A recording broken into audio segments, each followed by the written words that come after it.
Olá, meus queridos, estamos aqui de volta no nosso Clube do Livro, já quase finalizando o nosso ciclo de leitura, e é com prazer que eu gostaria de compartilhar com os irmãos e as irmãs também, né, que algumas que estão junto conosco, a bênção, algumas informações, alguns comentários com relação ao capítulo 13 e ao capítulo 14. Então nós vamos aqui comentar alguma coisa a respeito da passagem das escrituras aqui, desses capítulos, né? E também ensinamentos para as nossas vidas em tudo aquilo que o autor muito bem colocou para nós aqui. Esse livro tem sido um grande guia para a construção de amizades com estrutura, com raízes profundas, com homens com valores bíblicos que buscam, né, se identificar um com o outro, buscam ser mais parecidos com Jesus. É o comentário que nós fazemos ali com os outros irmãos, né, aqui da coordenação do clube, e realmente é um privilégio a gente poder comentar sobre isso e mais do que isto, não mais do que comentar, colocar em prática.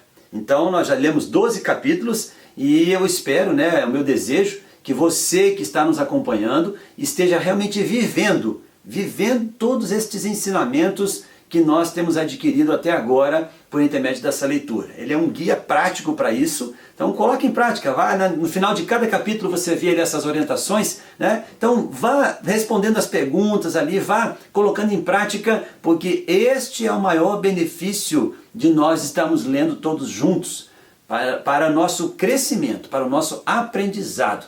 Simplesmente você passar por uma leitura de um livro, né, e depois terminar, acabou, tal, passa para o próximo.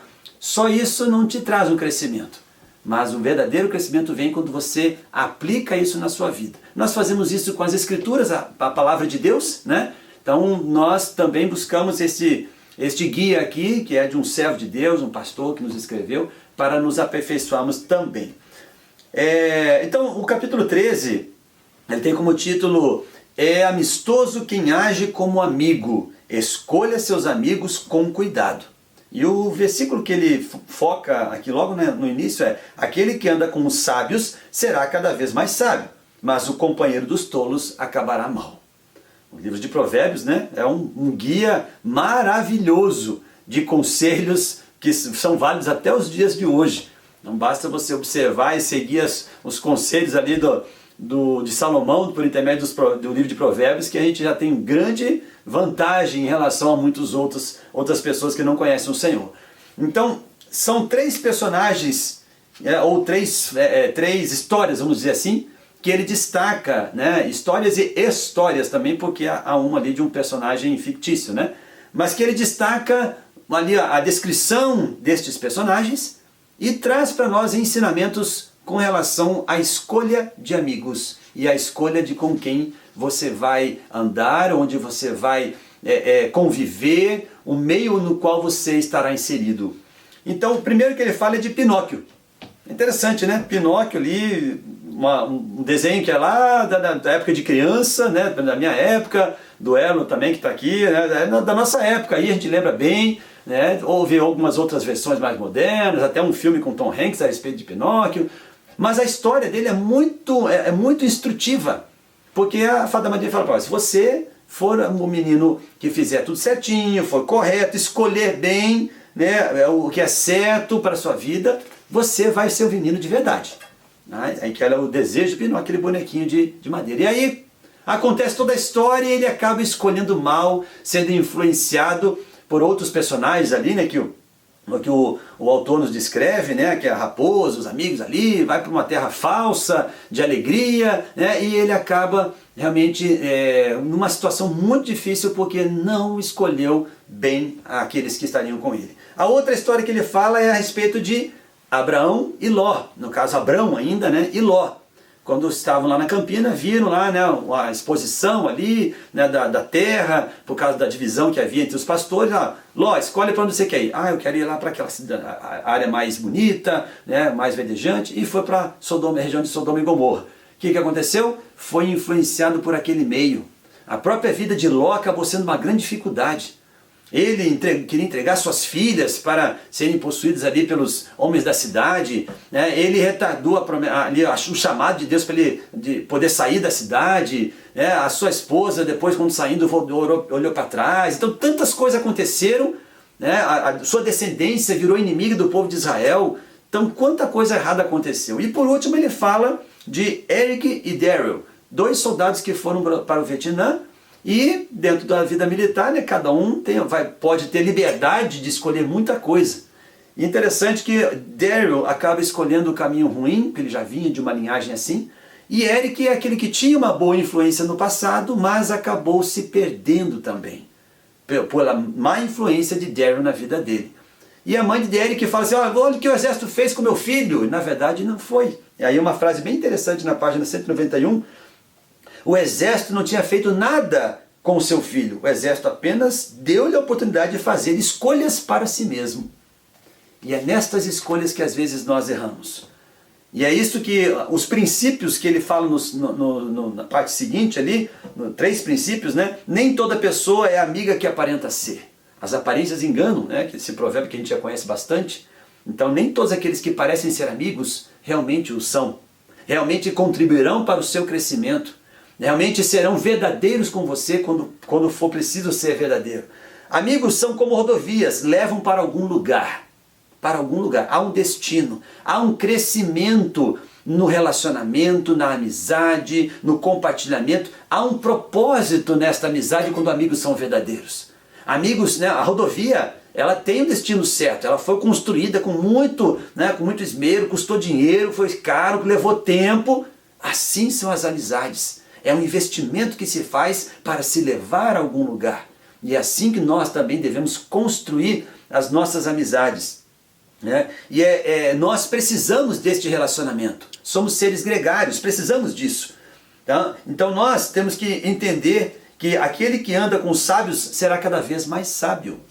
Mas como companheiro dos tolos acabará mal.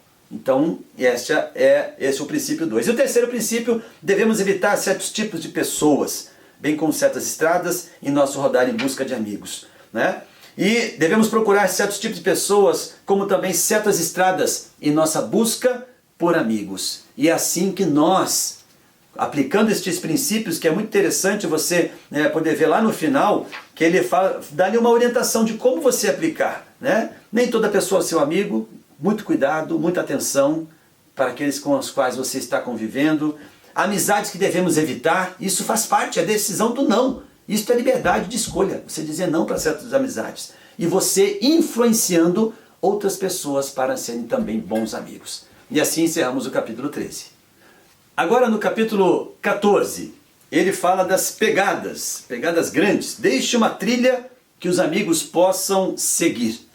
E é muito interessante, ele começa a descrever a história de um menino que o pai, estava ali junto com o pai numa caça e de repente o pai sai entusiasmado do carro, para poder ver alguma pista, alguma coisa, ele sai correndo, vai para um lado ali, para dentro da mata, o filho sai um pouco atrás, um pouco atrasado, e começa a chamar pelo pai, é só ver as pegadas para um lado e para o outro e acaba não se encontrando, não achando mais seu pai.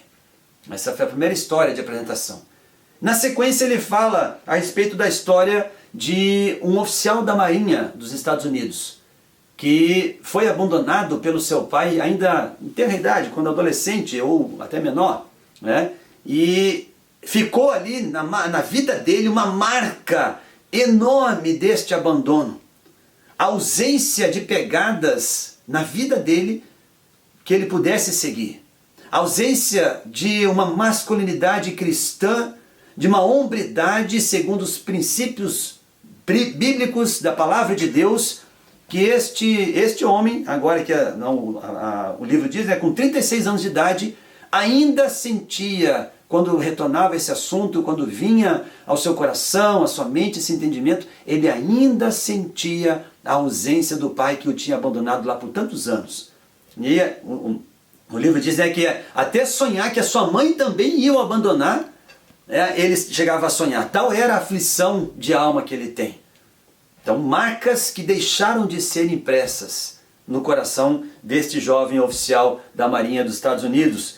E nós vemos aí, meus irmãos, que Homens de verdade deixam pegadas inconfundíveis, pegadas grandes, firmes, que outros podem seguir. E é sobre essas pegadas que nós precisamos falar. É sobre isso que o capítulo 14 fala e que a gente pode se aprofundar. Que tipos de pegadas você deixa? E isto tem muito a ver também com o nome que nós construímos. É o bem mais precioso que nós podemos ter. Um homem pode ter muitas riquezas, pode ser a conta corrente dele recheada, ter muitos bens, mas o maior bem que ele tem é o seu nome.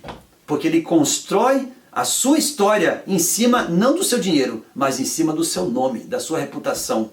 E a reputação nada mais é do que a impressão que nós deixamos em outros sobre a nossa conduta, aquilo que nós somos, aquilo que nós cremos e refletimos em atos, aquilo que nós realmente experimentamos interiormente, seja a nossa vida emocional e principalmente nós, como filhos de Deus, a nossa vida espiritual. Que marcas nós deixamos na vida dos outros, né? E aí é interessante que ele fala a respeito de uma marca muito interessante, de tipos de marcas que se deixa, né? Homens diferentes deixam pegadas diferentes. Aí olha só o que ele diz. Eles pisam tão leve, marcas leves, só deixam impressões leves, ou nenhuma impressão, né? Passam ali por cima. Ou então sem rumo, para um lado e para o outro, sem ter uma definição, sem ter um destino claro. Ou então marcas pesadas, marcas que esmagam tudo ao seu redor. E aí, meu amado irmão, que você que nos ouve, nos vê aqui neste vídeo, é uma coisa que quando eu estava lendo isso aqui, o Senhor tocou no meu coração para trazer como ensinamento. Talvez você tenha algumas destas marcas na sua vida. Você já é um homem crescido hoje e talvez marcas do passado, como este oficial da Marinha ali descreve, da ausência do seu pai, também estejam na sua vida. E você tem o propósito de poder vencer isso, passar por cima, construir uma nova história, deixar boas marcas no seu filho, talvez. Ou deixar boas marcas nos seus amigos, aqueles que estão com você, e você não consegue. Mas eu posso te dizer, te afirmar com absoluta certeza, que quando nós nos submetemos à ação do Espírito Santo de Deus em nós, permitimos que Ele trabalhe no nosso interior, que Ele cure as feridas da nossa alma, meus irmãos, todo o nosso passado também é restabelecido. É como o próprio cumprimento da palavra diz, né? Todas as coisas velhas se passaram, eis que tudo se fez novo. A gente é acostumado a ouvir este versículo quando se fala da salvação, se fala da nova criatura, crer no Senhor Jesus como seu único Salvador, está tudo certo. Mas o Senhor também quer completar esta bênção na nossa plenitude como pessoa, corpo, alma e espírito. Deus quer completar isso em nós, das marcas lá do passado, coisas que nos ferem, coisas que nos trazem tristeza. Ele é aquele que pode ou apagar nessas marcas pesadas ou estabelecer marcas boas, se você ainda não tem. Então você pode construir uma nova história a partir de hoje, a partir deste momento, olhando para o Senhor. Para que o Senhor te ensine como deixar boas pegadas para aqueles que estão ao seu lado. Esta herança que faz a diferença. As pessoas precisam de pegadas claras e firmes para seguir. O seu filho precisa, sua esposa precisa, os seus familiares precisam, os seus pais também precisam, porque quando nós honramos os nossos pais, independente da idade que sejam, já está velhinho, você continua honrando os seus pais, como era a descrição daquele outro amigo dele, o Owen, que acaba falecendo, e ele descreve como era uma pessoa que deixou marcas maravilhosas na vida de tantas pessoas. Ali aquela descrição dele foi muito interessante, as palavras que foram colocadas na sua lápide. Bondoso, fiel e forte, porque ele deixou boas pegadas no coração de muitas pessoas, na sociedade, nas pessoas que o cercavam, e é assim que Deus também quer que nós deixemos. Esse Owen foi uma âncora entre gerações, dos seus pais com seus filhos, ensinando muito a respeito das boas marcas que nós podemos deixar. E você? Que marca você tem deixado? O meu convite é para que você acompanhe ali na página 212 e 213 esses questionamentos e faça com você mesmo, pedindo a Deus que ensine você a deixar boas marcas nas pessoas que estão com você. Que o Senhor nos abençoe.